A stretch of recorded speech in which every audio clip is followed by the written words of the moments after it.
Hello Zimbabwe and the rest of Africa. I am back again with an exciting video discussing issues pertaining to black empowerment and black legislation.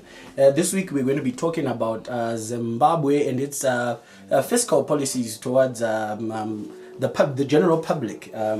We're going to discuss about bond notes. Everybody's been asking bond notes. I've gotten questionnaires from my Facebook and people asking, what do you think about bond notes? Now, since I'm talking to smart people and the people that do watch these videos are people that have understood and read a book or two, I'm not going to waste time as to be talking about what bond notes or bond coins are, since we've lived through them before.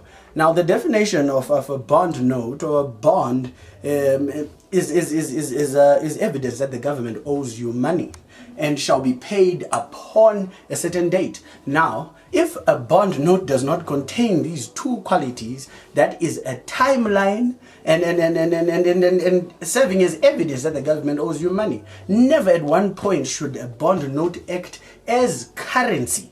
According to the Reserve Bank governor, he was talking about, I quote, the bond note shall coincide with other multi-currencies in our system and will be at par with the United States dollar. That is hogwash.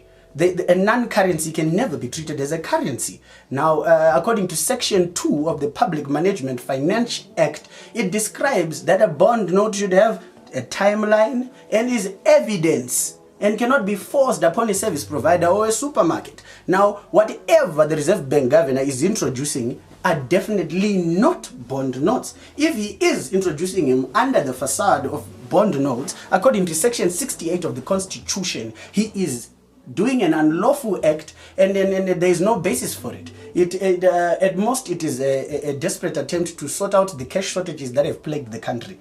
Why we talk about these things is because black people, black youths should pick up a constitution, a labor act or two. We should get into the understanding of we are not going to let people who are older than us determine how we are going to live for the next 25 years. Now, when there was a constitutional referendum, how many youths came to participate at such a feat? I was there and I could count the people that were there and they were youthful.